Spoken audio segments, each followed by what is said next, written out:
اس کے لیے کوئی فارمولہ موجود نہیں ہے کہ کوئی بتائے کہ یہ تکلیف جو آئی ہے اس کے اعمال کے سبب ہے یا کوئی آزمائش ہے. ہم نے یہی کہنا ہے کہ آزمائش ہے. اور بخاری مسلم میں حدیث ہے مسلمان کو کوئی بھی دکھ درد اندیشہ کوئی تکلیف پہنچتی ہے حتیٰ کہ اس کے پاؤں میں کوئی کانٹا بھی چبھ جائے تو اللہ تعالیٰ اس کے بدلے اس کے گناہ معاف کر دیتا ہے. یہ اللہ تعالیٰ کی طرف سے ایک ذریعہ ہے گناہوں کی معافی کا. پھر بخاری میں حدیث ہے اللہ تعالیٰ جس کے ساتھ بھلائی کا ارادہ فرماتا ہے اسے کسی تکلیف میں مبتلا کر دیتا ہے. بخاری میں ایک اور حدیث ہے کہ اللہ تعالیٰ فرماتا ہے کہ میں اپنے کسی بندے سے اگر کوئی قیمتی چیز لے لوں تو اس کی جزا پھر جنت ہے. اسپیسیفکلی ایک الگ سے حدیث ہے بخاری میں کہ جس سے میں اس کی آنکھیں لوں گا میں اسے جنت دوں گا. یعنی اللہ تعالیٰ نے ان تکلیف کے اگینسٹ آخرت کی ہمیشہ کی کامیابیاں رکھی ہوئی ہیں. اگر یہ دنیا یہیں پہ ختم ہو جاتی پھر تو واقعی بہت بڑا ظلم تھا کہ بعض لوگوں کو اللہ تعالیٰ نے عقل سے محروم کیا, بعض لوگوں کو آنکھوں سے محروم کیا, بعض لوگوں کو پاؤں سے محروم کیا, بعض لوگوں کو ہاتھوں سے محروم کر دیا. ان کا کیا قصور تھا؟ لیکن اگر آپ اسے آخرت کی زندگی کے ساتھ جوڑیں جو اللہ تعالیٰ نے اس کائنات کو قانون ابتلا کے اوپر بنایا یعنی آزمائش کے اوپر, آخرت کے ساتھ جوڑیں تو ایک پرفیکٹ ماڈل ہے کہ دنیا میں جن لوگوں کو تکلیف آئی ہیں آخرت کا جب وہ اجر دیکھیں گے تو وہ تکلیف تو بھول جائیں گے. صحیح مسلم میں حدیث ہے جس شخص نے دنیا میں عیاشی کی زندگی گزاری ہے اللہ تعالیٰ قیامت والے دن اسے بلائے گا اور فرشتوں سے کہے گا اسے ذرا جہنم دوزخ کا ایک پھیرا لگواؤ. جب وہ پھیرا لگائے گا تو اللہ تعالیٰ پوچھے گا کوئی دنیا میں خیر بھی دیکھی؟ وہ کہے گا تیری عزت کی قسم میں نے دنیا میں کوئی خیر نہیں دیکھی. حالانکہ دنیا عیاشی کی گزری ہے لیکن وہ ایک پھیرا اس کے اس سارے نشے کو کافور کر دے گا. پھر دنیا میں جس نے مفلسی کی تکلیف کی زندگی گزاری لیکن حلال و حرام کی تمیز کی اللہ تعالیٰ فرمائے گا اسے ذرا جنت کا ایک پھیرا لگواؤ. جنت کا ایک پھیرا لگے گا پھر اللہ تعالیٰ پوچھے گا میرے بندے دنیا میں کوئی تکلیف دیکھی؟ وہ کہے گا یا اللہ یہ کچھ اگر ملنا تھا نا میں نے دنیا بڑی سکھی گزاری ہے. کیونکہ at the end of the day جب آخرت کی اتنی بڑی زندگی آپ کو مل گئی جو صحیح مسلم میں حدیث ہے دنیا اور آخرت کی مثال اس طرح ہے جس طرح کوئی شخص سمندر میں انگلی ڈبوئے, جو سمندر کا پانی انگلی کے ساتھ لگتا ہے وہ دنیا کی زندگی ہے اور انفینٹ یہ سمندر آخرت کی زندگی. تو پھر یہ تکلیف جھیلنا آسان ہو جاتی ہے. ایک آخری حدیث اسی کانٹیکسٹ میں صحیح مسلم میں نبی علیہ السلام نے فرمایا ہمیشہ اپنے سے نچلے لوگوں کو دیکھو یوں تمہیں اللہ تعالیٰ کی نعمتوں پر قناعت نصیب ہوگی, صبر نصیب ہوگا. یعنی اگر کوئی شخص تکلیف میں ہے تو وہ اپنے سے زیادہ جو تکلیف میں مبتلا شخص ہے اس کی طرف دیکھے. ہمارے پاس تو خود رسول اللہ صلی اللہ علیہ وآلہ وسلم اور ان کے اہل البیت کی اور صحابہ کرام کی تکلیف موجود ہیں. ہم ان کے ذریعے موٹیویشن حاصل کر سکتے ہیں کہ اتنی عظیم ہستیاں اتنی مشکل کی زندگی انہوں نے گزاری ہے تو ہمارے لیے تو تکلیف جھیلنا انشاءاللہ آسان ہو جائے گی. جی علی بھائی آپ نے فرمایا کہ یہ جیسے میں ویل چیئر یوزر ہوں, اب یہ میری تکلیف اللہ کی طرف سے, لیکن ہم لوگ جو ویل چیئر یوزر ہیں یا ڈسیبل پرسن قرار دیے جاتے ہیں ہم لوگ کسی اور طرح سوچ رہے ہوتے ہیں. مثال کے طور پہ میرے ساتھ 3 کیمرہ کریو جو ہے لاہور سے ڈیلی پاکستان کی پوڈ کاسٹ کے لیے آپ کے پاس حاضر ہوئے. میں ڈرائیو کر کے آیا ہوں ماشاءاللہ, رائٹ, میں ڈسیبل نہیں تھا لیکن آپ کی اکیڈمی کے دروازے پہ آ کے میں ڈسیبل ہو گیا.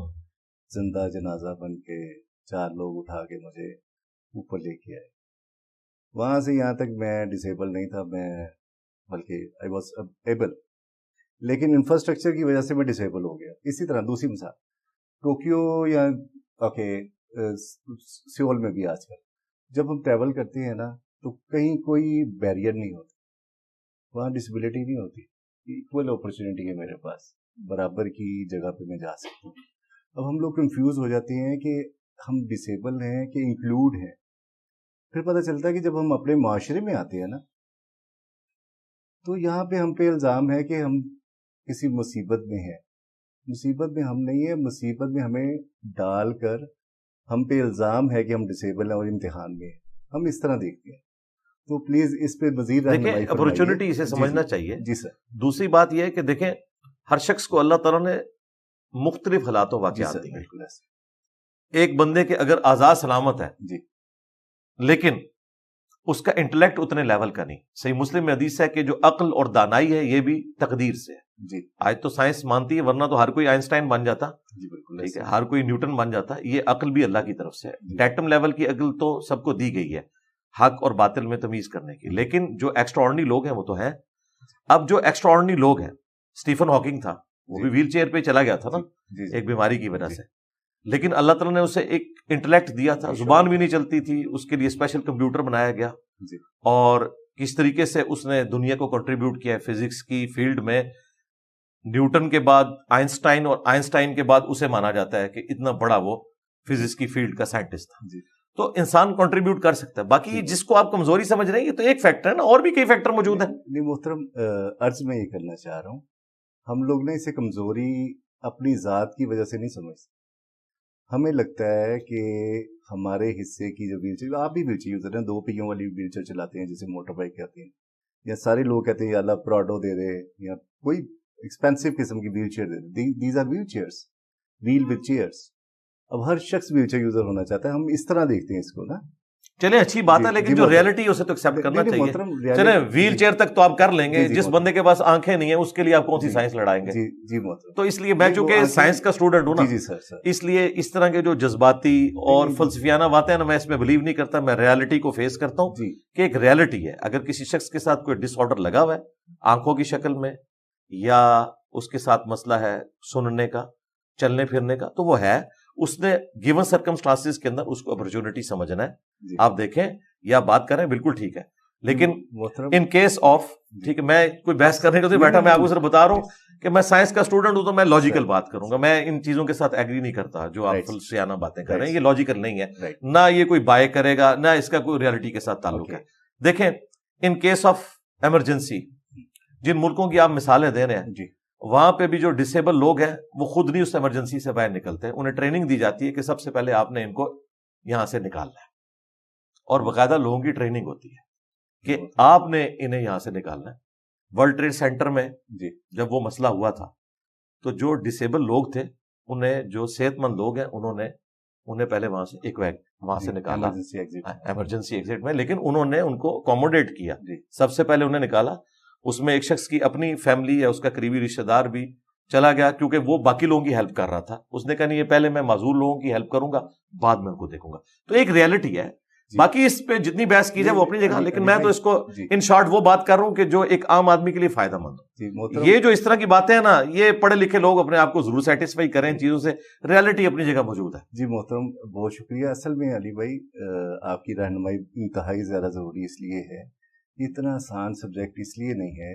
ایک طرف ہمیں ہم سنتے ہیں لقد خلقنا الانسان فی احسن تقویم، اللہ نے بہترین تخلیق کیا، اور میرا 100% یقین ہے، یعنی میں اللہ مجھے اگر قبولیت فرمائے میں جنت میں جاؤں اگر انشاءاللہ تعالی اللہ نے چاہا، تو میں ویل چیئر پہ جانا چاہتا ہوں، کیونکہ یہ لائف سٹائل اللہ نے میری تخلیق بہت خوبصورت کی ہوئی ہے.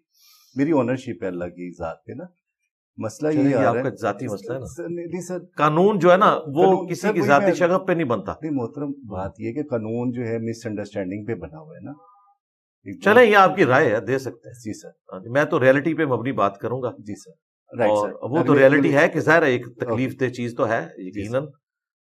چلے آپ کو اس مثال سے نہیں سمجھ آ رہی نا، آپ مجھے لاجیکلی یہ بتائیں کہ جس بندے کی آنکھیں نہیں ہیں وہ کیا کرے گا؟ وہ اندھا بن کے جنت میں جانا چاہتا ہے. سر کمیونیکیشن ضروری ہوتی ہے، وہ آنکھوں سے ہو، آواز سے ہو، کانوں سے بھی دیکھا جا سکتا ہے، ہاتھوں سے. آپ مجھے بتائیں کون سی سائنس ہے جو بتا رہی ہے کہ جو آنکھوں کی کوئی اس کا کوئی ایکویلنٹ کوئی نعمت دنیا میں موجود ہے تو مجھے بتا دیں. دنیا کی کوئی رنگینی ایک شخص جس کے پاس آنکھیں نہیں ہیں اسے تو کنسیپٹ ہی نہیں ہے، آپ کیسے دکھا سکتے؟ جی سر، یہی سوال میں نے آج سے 20 سال پہلے جب میں گریجویشن کر رہا تھا اپنے بلائنڈ دوست سے پوچھا تھا. اس نے کہا تھا جو رنگ سورج کا میرے ذہن میں وہ میں تمہیں ایکسپلین نہیں کر سکتا جس طرح تم مجھے ایکسپلین نہیں کر سکتا. ہر کسی کو اللہ نے چلیں اس کے جذباتی باتیں ہیں. سر تو سر یہ بہت سارے لوگ ہیں علی بھائی، جو خواتین ہیں یا حضرات ہیں جن کی انٹلیکچوئل ڈسیبلٹیز ہیں، ان کو ڈاکٹرز یا والدین یا معاشرہ یہ کہتا ہے ایڈوائز کرتا ہے کہ ان کو biologically modify کر دیا جائے because they face some kind of embarrassment in front of family members. اگر وہ مینیج نہ کر سکیں، اسپیشلی خواتین بیٹیاں جو ہیں ہماری، ان کے جو مثلا بیولوجیکل نیڈس ہیں منتھلی، تو اس کو مینیج نہیں کر پاتے، ڈاکٹرز ایڈوائز کرتے ہیں کہ ان کو آپریٹ کر دیا جائے. تو کیا شرعیاً یہ صحیح؟ مشکل سوال ہے جی.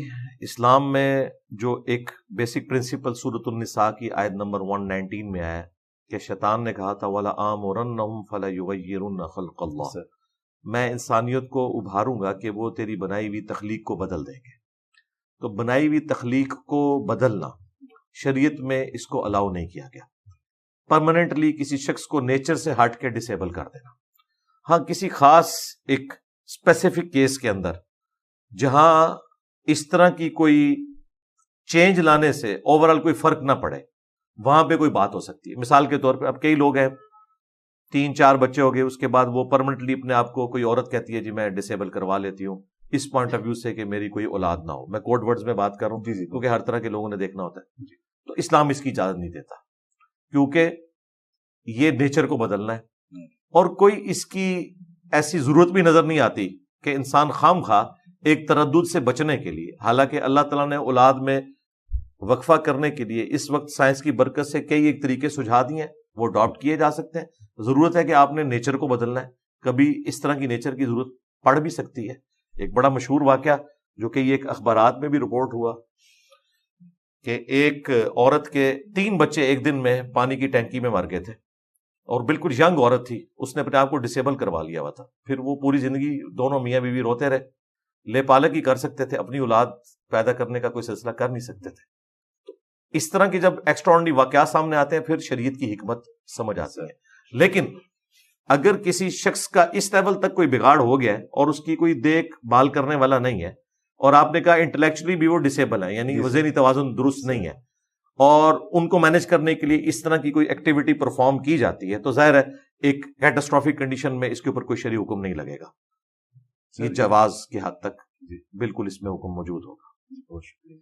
دوسرا علی بھائی، یہ جیسے بہت سارے انسان ایسے ہیں جو کہ پیرالائز ہیں، گھروں میں کروٹ نہیں لے سکتے، کھانا نہیں کھا سکتے، خود ٹوائلٹنگ نہیں کر سکتے۔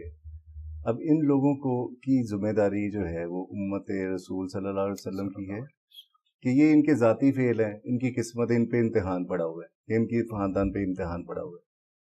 دیکھیں، میں نے ایک جنرل گفتگو تو سٹارٹ میں کر دی، ہر اینگل سے میں نے اس کو ڈسکس کر لیا۔ اب اسی کو اگر آپ بنیاد بنائیں تو اس شخص کی آزمائش اس اعتبار سے کہ اللہ تعالیٰ نے اسے اس آزمائش کے بدلے ہمیشہ کی کامیابیاں دینی ہے۔ عین ممکن ہے کہ اس کو اگر سب کچھ اویلیبل ہوتا وہ کسی برائی میں انوالو ہو جاتا، اللہ تعالیٰ نے اس کو اس طریقے سے برائی سے بچا لیا۔ باقی رہا جو اس کے گھر والے ہیں، ان کے اوپر یہ آزمائش ہے کہ وہ ان کی خدمت کر کے نہ صرف ثواب کما سکتے ہیں بلکہ ہمیشہ کی کامیابی جنت کی شکل میں حاصل کر سکتے ہیں۔ ان کی خدمت کریں، یہ کرنا ان کی ذمہ داری ہے، سب سے اولین حق یہ ہے۔ ظاہر ہے دیکھیں قرآن حکیم میں 4 مقامات پہ کم از کم توحید کے بعد ماں باپ کے ساتھ اس نے سلوک کا ذکر ہوا۔ کیوں؟ اس لیے کہ بچپن میں ماں باپ نے تکلیف کے ساتھ اولاد کو پالا ہے، بڑھاپے میں پہنچ جائیں تو فرمایا اف تک نہیں کہنا، ان کے سامنے عاجزی کے ساتھ کندھے جھکا کے رکھنے۔ کیوں؟ اللہ تعالیٰ کو پتا تھا جب بڑھاپے میں انسان چلا جاتا ہے پھر اسے اپنی جو ینگ اولاد ہے اس کی ضرورت پڑتی ہے کہ جس طریقے سے بچپن میں انہوں نے اسے اکوموڈیٹ کیا تھا، اب بڑھاپے میں جب کہ اس پہ کمزوری آ چکی ہے اس کی اولاد اسے اکوموڈیٹ کرے۔ اس لیے اسلام میں اولڈ ایج ہاؤسز نہیں ہے، یہ اولاد کی ذمہ داری ہے کہ وہ اپنے ماں باپ کو دیکھے گی۔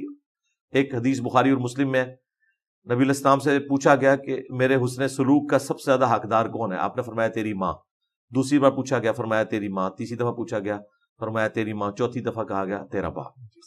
اور سنن نسائی میں حدیث ہے جنت تیری ماں کے قدموں کے پاس ہے، یعنی یہ خدمت کرنی ہے۔ پھر سورہ بنی اسرائیل میں ہے کہ اگر یہ بڑھاپے میں پہنچ جائیں، دونوں یا دونوں میں سے ایک، ان کے سامنے عاجزی کے ساتھ اپنے کندھے جھکا کے رکھنے ہیں، ان کو اف تک نہیں کہنا، اور ان کے لیے دعا کرنی ہے رب ارحمہما کما ربیانی صغیرا، اے اللہ ان دونوں پر رحم فرما جس طرح انہوں نے بچپن میں مجھے پالا تھا۔ پھر مسلم شریف میں حدیث ہے ہلاک ہو جائے وہ شخص جسے ماں باپ دونوں یا دونوں میں سے کوئی ایک بڑھاپے کی حالت میں ملے اور وہ ان کی خدمت کر کے جنت نہ کما سکے۔ اور جامعہ ترمذی میں المستدرک للحاکم میں حدیث ہے نبی علیہ السلام مسجد میں آئے، آپ نے سیڑھی پہ قدم رکھا اپنے ممبر کی، فرمایا آمین، دوسری سیڑھی پہ رکھا فرمایا آمین، تیسری پہ رکھا فرمایا آمین۔ صحابہ کرام نے پوچھا آج آپ نے وہ عمل کیا جو آج سے پہلے نہیں کیا؟ فرمایا پہلی سیڑھی پہ جب قدم رکھا تو حضرت جبرائیل علیہ السلام آئے تھے، انہوں نے کہا کہ آپ آمین کہیں اس بات پہ کہ برباد ہو جائے وہ شخص جس کے سامنے آپ کا ذکر ہو اور وہ آپ پر درود نہ پڑے۔ اللہم صلی علی محمد وعلی آل محمد۔ ایک مجلس میں ایک دفعہ دروشی پڑھ لینا کافی ہے۔ دوسری سیڑھی پہ قدم رکھا تو حضرت جبرائیل نے کہا کہ تباہ و برباد ہو جائے وہ شخص جو رمضان المبارک کا مہینہ پائے اور اپنی مغفرت نہ کروا سکے۔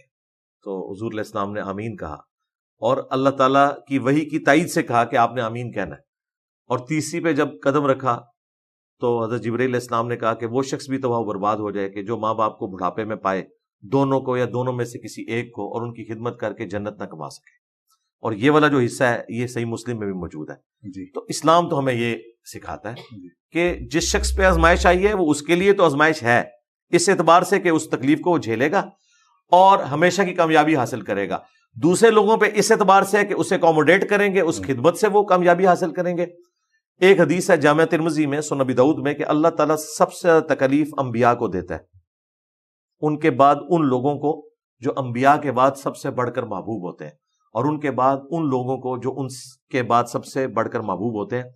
یہ حدیث امام حاکم نے حضرت ابو ذر غفاری کے چیپٹر کی ہیڈنگ میں لی ہے، یہ بتانے کے لیے کہ ابو ذر غفاری رضی اللہ تعالیٰ عنہ کی زندگی غموں سے عبارت تھی، تکلیفوں سے عبارت تھی. تو یہ حدیث ٹاپ پہ لی ابو داؤد کی اور جامعہ ترمذی کی، جس کے اینڈ پہ آتا ہے کہ انسان یوں پوری زندگی تکلیفیں جھیلتا رہتا ہے حتیٰ کہ دنیا سے پاک و صاف ہو کر اٹھایا جاتا ہے، پھر آخرت میں اس کے لیے کوئی تکلیف نہیں ہے. جی. اب دیکھیں نا، آخرت کی اگر آپ تکلیف کو دیکھیں اس کے مقابلے میں دنیا کی تکلیف تو کچھ بھی نہیں ہے. ہم چونکہ شارٹ ٹیمپر ہوتے ہیں، ہم یہ تھوڑی سی تکلیف کو دیکھتے ہیں اور ہم کہتے ہیں کہ یار یہ پتہ نہیں کسی کے ساتھ کیا ظلم ہو گیا. لیکن اگر کسی شخص کی آپ کو ہمیشہ کی آخرت دکھا دی جائے، اس کو آپ دنیا میں یوں سمجھیں کہ matric life plus F S C, یہ 4 سال انسان کی زندگی کے کریٹیکل ہوتے ہیں. جی. ان 4 سالوں میں وہ بچے بھی ہیں جن کو کھانے پینے کی بھی ہوش نہیں ہوتی، بڑی مشکل سے وہ کھانا پینا بھی کرتے ہیں، ٹوٹلی اپنی تعلیم کے اوپر ایمفیسائز کرتے ہیں. ان کی بعد والی آپ زندگی اگر آپ کو اس وقت دکھا دی جائے نا تو آپ کہیں گے یار یہ 4 سال کی تکلیف کچھ بھی نہیں. لیکن جو لوگ وہ 4 سال اپنی زندگی کے ضائع کرتے ہیں، کوئی ایکسٹرا آرڈنری کیس ہو جائے ولادہ باد، اوورآل ہم نے یہ دیکھا ہے وہ بعد میں کتنی تکلیف کی پوری زندگی کاٹتے ہیں. اگر اس وقت انہیں اپنی بعد والی زندگی دکھا دی جائے اور ان کمپیریزن ٹو جو دوسرے لوگ ہیں تو وہ بھی انسان کے بچے اسی وقت بن جائیں. یہی تو آزمائش ہے. یہ دنیا میں بھی ہم دیکھ رہے ہیں، وہ تکلیف کا سپین بڑا تھوڑا سا ہوتا ہے. ان مع العسر یسرا، ہر مصیبت کے ساتھ آسانی ہے، ہر مصیبت کے ساتھ آسانی ہے، ہر مشکل کے بعد آسانی ہے. اللہ تعالیٰ نے وہ آسانی جوڑی بھی ہے، اور الٹیمیٹ آسانی تو اس وقت آ جانی ہے جب انسان نے مر جانا ہے. یہی دعا ہے، انا للہ و انا الیہ راجعون. ہم بھی تو اللہ کی طرف سے آئے تھے، ہم نے واپس چلے جانا ہے. یہ تکلیف بھی جو آئی ہے ایک دن تو یہ تکلیف ختم ہونی ہے نا. 60 سال بعد، 70 سال بعد، پھر کھربوں سال کی زندگی سے اسے کمپیئر کریں. صرف آخرت کا جو 50,000 سال کا دن ہے نا، دنیا میں 60 سال کی زندگی اس کے مقابلے پہ 3 منٹ بنتی ہے. آخرت کا دن، جنت کی نہیں بات ہو رہی، صرف دن آخرت کی جو تکلیف کا دن ہے 50,000 سال کا، اسے 60 سال کے ساتھ کمپیئر کریں تو 3 منٹ کی زندگی بنتی ہے. اس 3 منٹ کی تکلیف کو انسان اتنا بڑا سمجھ لے. جب لوگ آخرت میں اپنا اجر دیکھیں گے، یہی میں نے شروع میں عرض کیا تھا کہ آخرت سے جوڑے بغیر اگر آپ ایبسولوٹلی کنسیڈر کریں گے نا دنیا کی زندگی کو، تو یہ دنیا رہنے کے قابل نہیں ہے. ٹھیک ہے، اسی لیے لوگ پیسمسٹک موڈ میں چلے جاتے ہیں. جو کچھ ہٹلر نے یہودیوں کے ساتھ کیا، اس کے بعد تو یہودیوں کو ختم ہو جانا چاہیے تھا. آج دنیا پہ رول کر رہے ہیں، 80 نوبیل پرائز وہ لے چکے ہیں. کیوں؟ انہوں نے اپنے آپ کو کنسنٹریٹ کیا، دنیا میں نام کمایا. ان کا دنیا ختم نہیں ہو گئی. ٹھیک ہے، نیکسٹ دیکھیں گے. اور جن لوگوں کے ساتھ یہ ظلم ہوا ان کو بدلہ آخرت میں ملے گا. باقی جو ان کے عقائد کا معاملہ ہے وہ الگ سے، لیکن اللہ تعالیٰ کے صفت عدل کا تقاضا ہے کہ دنیا میں جس نے کسی کو ناحق قتل کیا اس کے بدلے میں اسے ایک دفعہ قتل کیا جائے گا. ہٹلر نے تو ایک دفعہ گولی مار کے خودکشی کر لی ہے نا، لیکن جو اس نے 6 لاکھ یا 60 لاکھ ہولوکاسٹ میں یہودی قتل کیے، ان کے بدلے میں اسے آخرت کا عذاب ہونا ہے. اور یہ اللہ ہی دے سکتا ہے. دنیا میں جو کچھ ہمارے یہاں ایک ڈکٹیٹر نے لال مسجد میں کیا، دنیا کی عدالت اسے ایک دفعہ پھانسی دے سکتی تھی نا ان مظلوم بچوں کے اوپر کیے گئے اس ظلم کے بدلے میں. لیکن اللہ کی عدالت میں دنیا میں جو اس نے تکلیف کاٹی وہ الگ، جو آخرت کا عذاب ہے وہ تو باقی ہے، وہ دنیا میں کوئی نہیں دے سکتا. بہت شکریہ. اچھا علی بھائی، اب تھوڑا سا ٹاپک تھوڑا سا ٹویسٹ کرتی ہیں، ٹائم بھی شارٹ ہے. 2014 سے لے کر جنوری 2023 دسمبر تک پاکستان میں 30 لاکھ ایکسیڈنٹ ہوئے، جن میں 34 لاکھ لوگ زخمی ہوئے.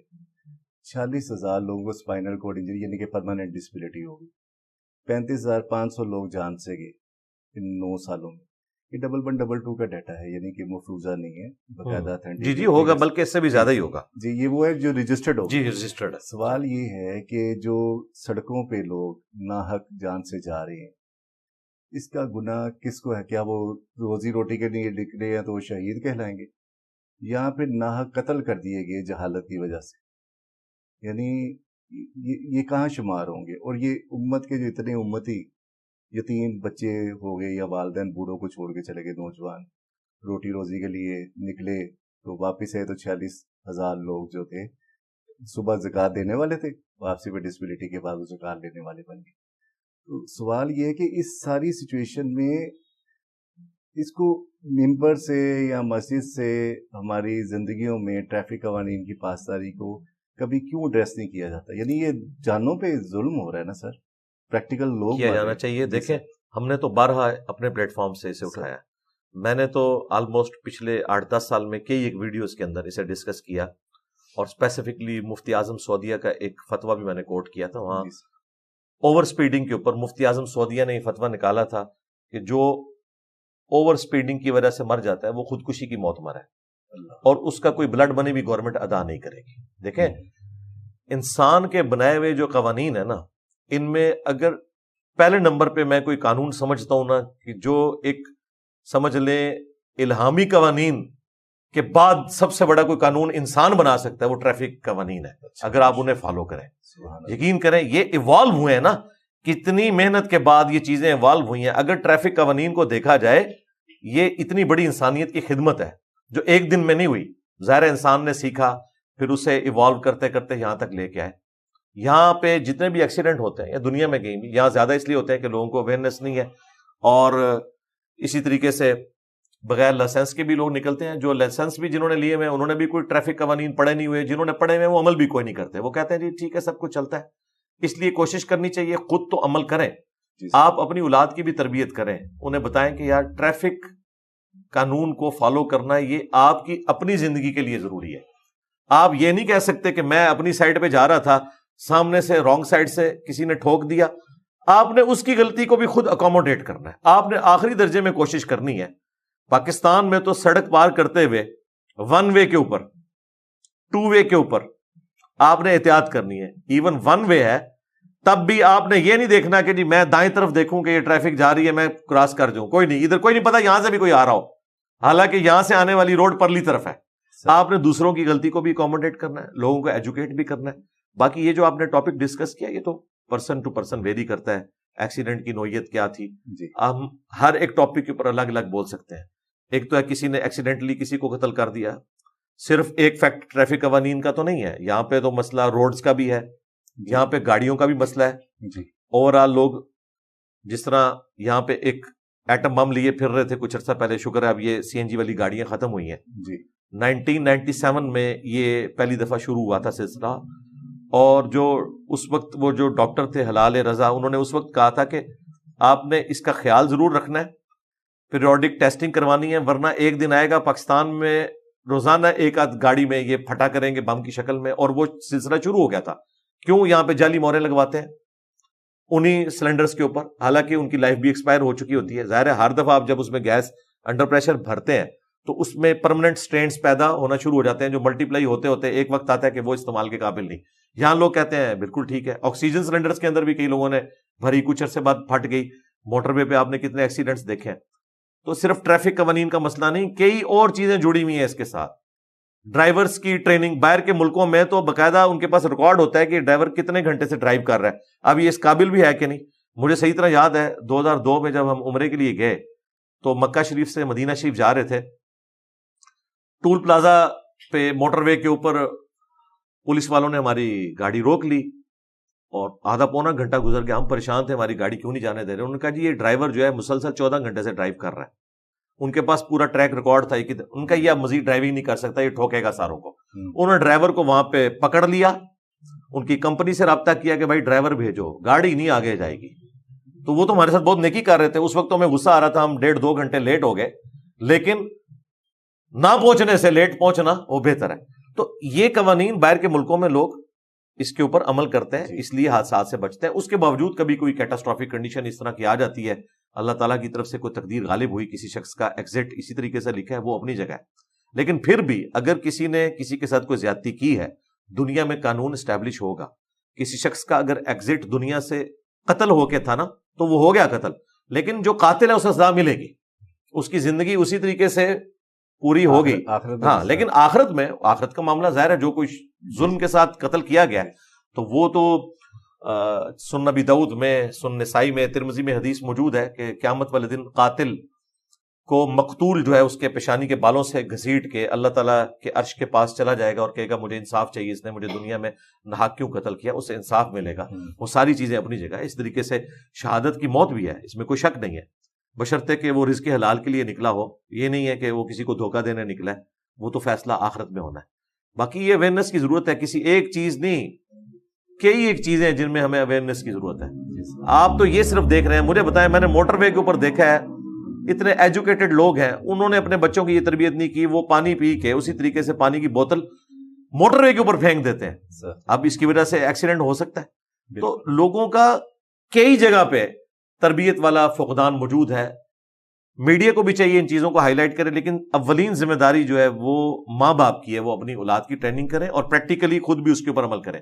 اگر میں خود اشارہ توڑ رہا ہوں اور میں یو ٹرن غلط لے رہا ہوں تو میں اپنی اولاد کو کبھی اس اعتبار سے ٹرین نہیں کر سکتا, مجھے خود بھی اس پہ عمل کرنا ہے. سر, اس پہ شرعی طور پر کوئی فتویٰ وغیرہ لگ سکتا ہے کہ ان ٹریفک قوانین کی پاسداری کریں جس سے انسانوں کی جان کو خطرہ ہو؟ ہاں, کوئی اس کی تعزیرن دیکھیں, جو اللہ تعالیٰ نے حدود بیان کی ہیں, وہ بڑی بڑی سزائیں جو بیان کر دی ہیں مختلف جرائم کے اوپر, ان کو حدود اللہ کہا جاتا ہے. اس کے بعد قاضی کے اوپر چھوڑا ہے, تعزیرن سزا کوئی بھی دی جا سکتی ہے. مثلا گورنمنٹ یہ سزا دے سکتی ہے کہ جو شخص اس طریقے سے ٹریفک قانون توڑتا ہے اسے 1 ہفتے کے لیے قید میں ڈال دیا جائے گا.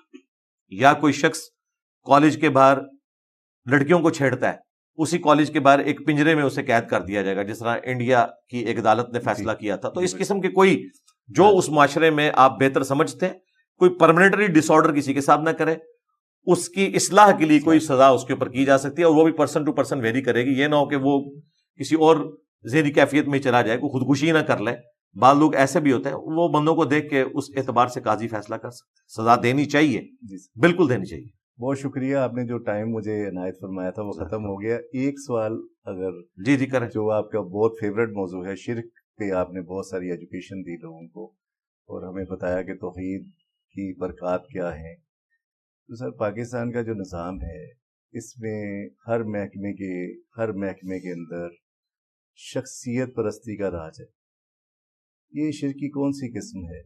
کیا یہ ہمارا پورا سسٹم مشرک سسٹم نہیں ہے کہ ہم لوگ تو صاحب کے موڈ کے اوپر اپنی ساری زندگی گزار رہے ہوتے ہیں؟ آپ بھی گورنمنٹ میں رہے ہیں, میں بھی تھوڑا سا گورنمنٹ میں سرو کیا, میں نے بھی بیت المال میں. تو جب تک باس کا موڈ اچھا ہے تب تک سب کچھ صحیح ہے. اچھا آئی جی آ گیا, پولیس کا محکمہ صحیح ہو گیا, اچھا جج آ گیا, جسٹس کا. میں پرسنالٹی اورینٹیڈ سوسائٹی ہے نا ہماری, تو یہ شرک نہیں ہے کہ آپ اللہ کی صفات میں انسان کو داخل کر کے اسی کو فالو کر. پریکٹیکلی تو ہم انسانوں کو باس کو فالو کر رہے ہیں نا. اگر کوئی اچھائی کی طرف بلاتا ہے باس تو اس کو فالو کرنا تو کوئی غلط نہیں ہے, غلط کاموں میں فالو نہ کیا جائے. جی مطلب رولز کو وائلیٹ کرتے ہوئے, یعنی رولز پہ تو ہر شخص برابر ہے نا, لیکن یہاں پہ شخصیت پرستی کا نظام ہے, تو یہ مشرک سوسائٹی نہیں ہے ہماری. جو نیگیٹو چیزیں ہیں ان میں کسی شخصیت کو فالو کرنا جی سر, وہ تو ظاہر غلط ہے. اگر پازیٹیو چیز ہے وہ تو قرآن میں ہے کہ پازیٹیو چیز کو آپ نے فالو کرنا ہے. وَتَعَاوَنُوا عَلَى الْبِرِّ وَالتَّقْوَى وَلَا تَعَاوَنُوا عَلَى الْإِثْمِ وَالْعُدْوَانِ. نیکی اور پرہیزگاری کے کاموں میں ایک دوسرے کی مدد کرو اور برائی میں نہ کرو. حتیٰ کہ صحیح مسلم میں ہے کہ کسی نے اگر کوئی اسلام میں اچھا طریقہ جاری کیا, جتنے لوگ اس پہ عمل کریں گے ان تمام کا ثواب بھی اس ایک بندے کو ملے گا جس نے بارش کا پہلا قطرہ بنا ہے. اور جو عمل کرنے والے ہیں ان کو الگ سے ثواب ملے گا, لیکن ان کا کمبائنڈ بھی اس کو ملے گا. اور جس نے اسلام میں برا طریقہ جاری کیا, سب کا وبال اس بڑے پر ہوگا, لیکن جو خود وہ برائی پہ چل رہے ہیں ان کے وبال میں بھی کمی نہیں ہوگی. یہ نہیں ہے وہ کہیں کہ ہمارے گناہوں کا بوجھ اس نے اٹھا لینا, نہیں, وہ اپنی جگہ پہ. باقی یہ جو آپ نے اپنے معاشرے کی کمزوری بتائی, تو یہ معاشرہ یورپ کا معاشرہ اس سے بھی زیادہ برا تھا, لیکن آج وہاں پہ عدل و انصاف ہے. انہوں نے جنگوں کے بعد سیکھا. میں دیکھتا ہوں کہ دنیا میں 20ویں صدی میں اگر کسی نے کوئی معجزہ دیکھنا ہے تو ورلڈ وار 2 کے بعد یورپ کیا سے کیا ہو گیا. وہ لوگ جو کروڑوں لوگوں کے قاتل تھے, ڈریکولا تھے, آج وہ ایک بلی کو بھی مرتے ہوئے دیکھتے ہیں ان کے آنسو نہیں رکتے. یہ اتنا بڑا معجزہ ہو گیا کہ انہوں نے لرن کیا. اور انہوں نے اپنے اداروں کو مضبوط کیا. اس لیے ڈیوڈ کیمرون وہ جب ایک ہاسپٹل میں گیا ہے, آپ نے دیکھا ہے اس کو ڈاکٹر نے ڈانٹ کے وہاں سے نکالا ہے کہ تم میری اجازت کے بغیر کیسے یہ کر سکتے ہو, اس مریض کو تو اس وقت یہ حالت ہی نہیں کہ تم یہاں آ کے اس کو ملو. یہاں پہ اگر کسی پرائم منسٹر نے, پریزیڈنٹ نے, آرمی چیف نے کسی ہاسپٹل کا وزٹ کرنا ہوتا ہے تو بعض اوقات فالتو مریضوں کو اٹھا کے وہاں سے لے جاتے ہیں جی, جگہ کھلی کرنے کی, اور بھرتی بھی کر دیتی ہیں دکھانے, اور وہ بھی جعلی کام بھی ہوتا ہے. وہاں پہ چونکہ عدالتیں آزاد ہیں, انہیں پتہ ہے, اس ڈاکٹر کو پتہ ہے کہ میری نوکری اس بندے کے ہاتھ میں نہیں ہے, سسٹم اتنا مضبوط ہے کہ مجھے سیکیور کرے گا. ہم اس چیز کو تو ضرور بلیم کرتے ہیں کہ لوگ برائی کو فالو کر رہے ہیں, لیکن یہ نہیں دیکھتے کہ ہم نے یہ سسٹم کیسا دیا ہے. اگر کوئی شخص اچھائی کے لیے کھڑا بھی ہو تو at the end of the day وہ بھوکا ہی مرے گا سر, ٹھیک ہے. اس کو آپ بھوکے رہنے کے فضائل تو نہیں سنا سکتے. پھر وہ ان آیات اور احادیث سے سہارا لے گا جہاں انڈر پروٹیسٹ آپ برائی کو دل میں برا جانتے ہوئے اس وقت کر گزریں صرف اپنی جان کو بچانے کے لیے, وہ ان آیات اور احادیث سے سہارا لے گا اور جسٹیفائی بھی ہوگا کئی جگہ کے اوپر. اس لیے بہتر یہ کہ ہمیں نظام کو بدلنے کی ضرورت ہے.